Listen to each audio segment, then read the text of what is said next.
So I'll add a podcast here from the other book, People of the Earth, in terms of first farmers. We are looking at, again, world population changes since the beginning of food production, which obviously made a big difference in terms of mostly starting to settle down and settlements growing and women's lifestyle changing, family structure changing, leading to fertility increases, the care available for children and their separation from the parents and them becoming growing up differently than in hunter-gatherer groups and so on. So all these in the net would affect the population with the beginning of food production.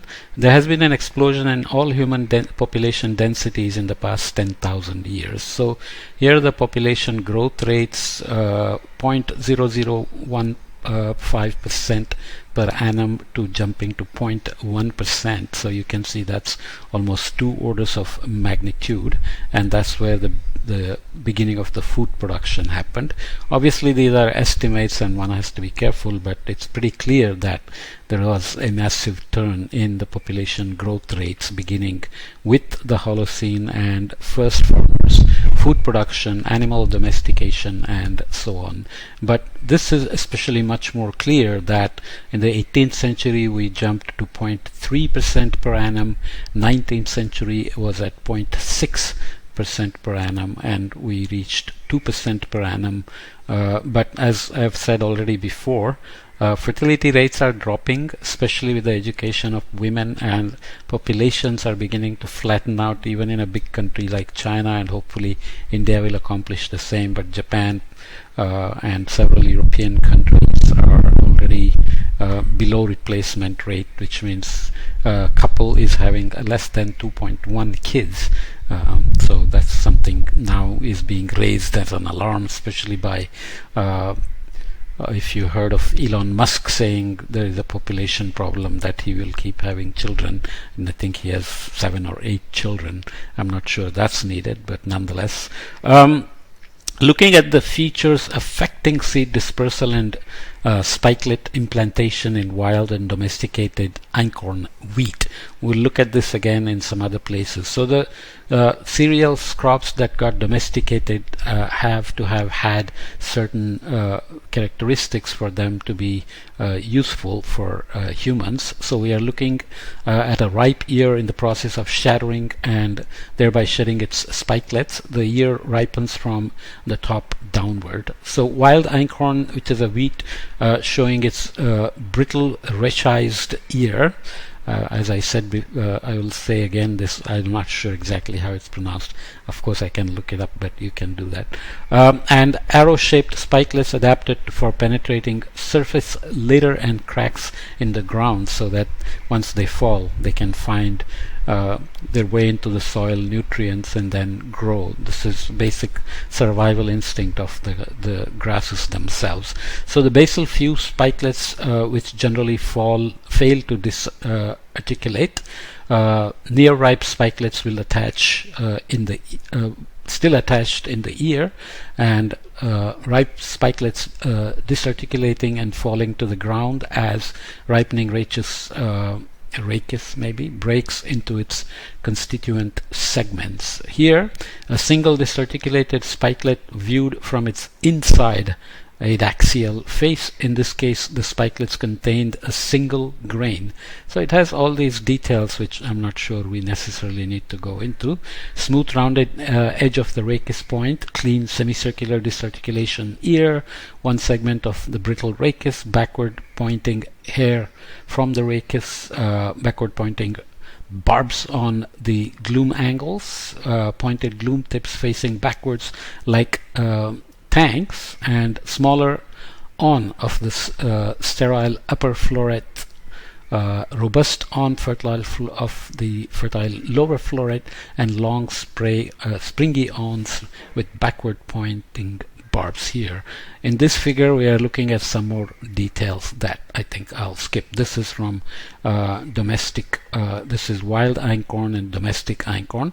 So showing its semi-tough recized ear and its plumper spikelets, which have lost some key features necessary for self-implantation. So once they got domesticated and started to be planted by humans, they would have adjusted in terms of their energy expenditure for self-implantation and rely on humans for that. Okay, so that's a key factor. Every time we breed things, we change their evolutionary patterns, including the broiler chicken we talked about, dogs, cats, horses, cattle, and so on and so forth. Okay. This is a summary of the principal events that associated with domestication of wheat and barley. For the sake of argument, this diagram assumes that the domestication of both wheat and barley occurred at several settlements independently.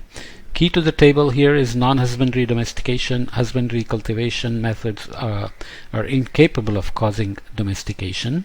This process may have continued for a long time at some sites, but was not universal. A possible temporary period at some settlements of pre-mutant cultivation of crops in which domestication inducing methods were now applied, but domestic type mutants were still absent, so that the start of domestication was delayed even further. So this is an experimental empirical approach that succeeded, and the question again is whether stable climate of the Holocene was a key factor in this, or whether our activities themselves stabilized the Holocene. Effect of imposing conscious selection midway through the selection process.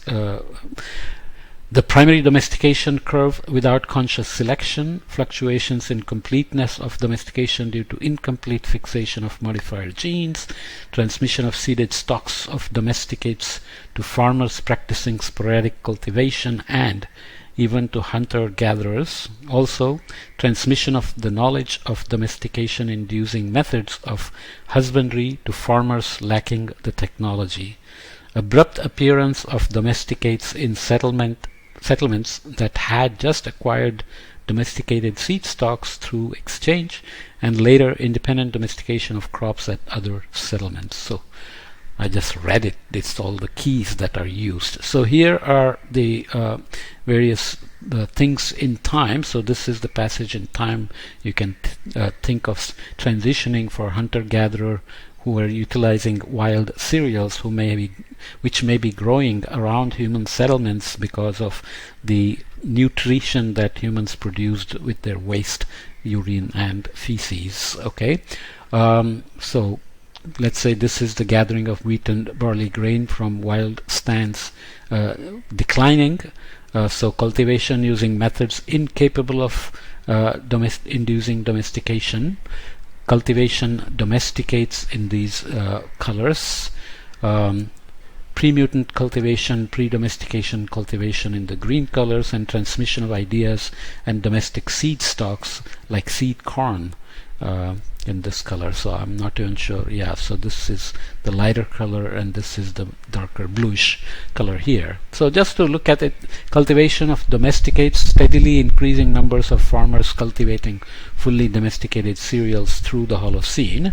So this is technological changes occurring in this axis here. Pre-domestic domestication cultivation, brief preliminary period of pre-mutant cultivation, and non-domestication cultivation up to here. So seeds set aside for sowing first crops, independent episodes of adoption, cultivation, and other details here, like transmission of seeded stocks of domesticates to farmers practicing sporadic cultivation, and even to hunter-gatherers. So the lifestyle didn't change for everybody and not completely. So there were mixes of hunting, gathering, and domesticating and cultivation. Okay, so abrupt appearance of domesticates in settlements that had just acquired domesticated seed stocks through exchange.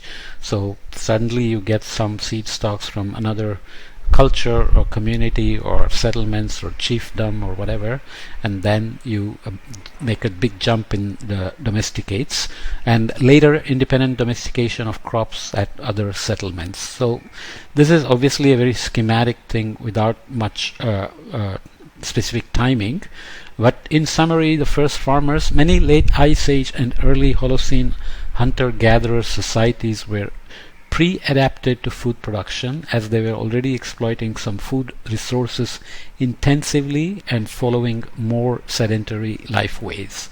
Most of these societies were in regions where food resources were diverse and seasonally predictable. Higher levels of carbon dioxide in the atmosphere after the Ice Age resulted in much higher plant productivity and increased the importance of such foods in human diet. In contrast to early theories that food production was a revolutionary development, modern hypotheses invoke social relations, population growth, and ecological factors as multivariate causes of food production, which is the point of this particular table. The development of food production was a gradual process, one that saw increasing reliance on food crops, especially in areas with constant and unpredictable environmental change. So we are saying two things here. One, the agricultural success may have depended on stability of some level in climate, but then as food production became more and more successful, they were able to manage food crops when the environmental change was more unpredictable and always expected. So you can see how the transition from Younger Dryas versus in the Holocene was different, because the unpredictable environmental changes themselves were much smaller in the Holocene, even though the greening of Africa and end of civilizations, which we will look at, were much more serious. But this was related to how we had evolved into the Holocene to rely on agriculture, water, and so on. Food production resulted in more sedentary human settlement, which makes us less adaptable. More substantial housing, which means investment and hard to move. Elaborate storage technologies, which means we are beginning to try to protect ourselves against unpredictable environmental change. And special implements for agricultural tasks, which leads to enhanced yields for the same land. All these technological developments led to greater interdependence and to more long-distance exchange of raw materials, as well as increasing human social complexity. So this is transitioning into dealing with climate change and then finding ways to trade and exchange materials so that you get what you don't have and sell or barter what you have. And this leads to communication, complexification of societies, distribution of labor, hierarchy, and so on, and including militarization and military adventures. For example, if you're a very rich agricultural community, either you have too much money and you can afford to go on military adventures, or climate change hits you at that time scale and your food production drops and you send militaries to look for newer places where you can find food, or dominate another group which has food, for example. Okay, so all these are kind of interpretations of various things, archaeological evidences and so on, that we will look at more as we go along. Okay, so let's leave this here and add more podcasts from this book at appropriate places in this chapter.